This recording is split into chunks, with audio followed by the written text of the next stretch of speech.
ప్రభుత్వంలో అవినీతికి పాల్పడిన ప్రణీత్ రావును పోలీసుల అదుపులోకి తీసుకున్నారు. ఆయనను రహస్య ప్రదేశంలో విచారణ జరుపుతున్నట్లుగా తెలుస్తుంది. దీనిపైన మరింత సమాచారం మా క్రైమ్ బ్యూరో చీఫ్ కృష్ణ అందిస్తారు. కృష్ణ,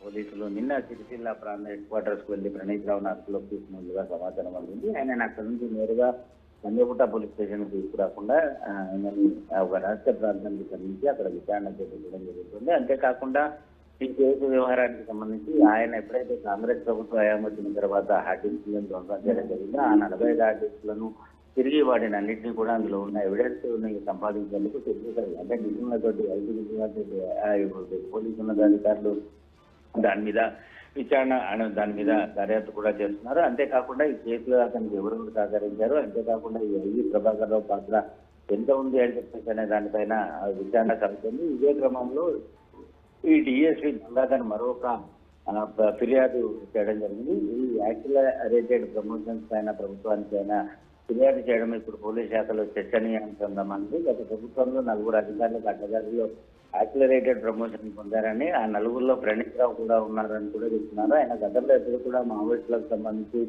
ఆపరేషన్ లో కీలకంగా వివరించిన దాఖలాలు లేవని, అయినా కూడా ఆయనకు ప్రమోషన్ ని అందజేసి ప్రభుత్వం ఆయనని ఏదైతే ఈ కాల్ డేటా అంటే ఫోన్ ట్యాపింగ్ వ్యవహారంలో ఆయనని కీలకంగా వివరించేలా వాడుకోవడం జరిగిందని చెప్పేసి డిఎస్ గంగాధర్ ఇచ్చిన ఫిర్యాదు అయినా ప్రభుత్వం కూడా ఇప్పుడు దాన్ని స్వీకరించి దానిపైన విచారణ చేపట్టింది. ఎవరైతే గత ప్రభుత్వంలో తమకు కావాల్సిన వారిని నిబంధనల గురించగా ప్రమోషన్ ఇచ్చారో ఆ రీతి ప్రణీత్ రావుతో పాటు మిగతా 3 అధికారుల వ్యవహారానికి సంబంధించి కూడా ఆరా తీస్తున్నారు. వీలైనంత త్వరలో ఆ 3 అధికారులపైన కూడా సస్పెన్షన్ ఏర్పడే అవకాశాలు ఉంటాయి.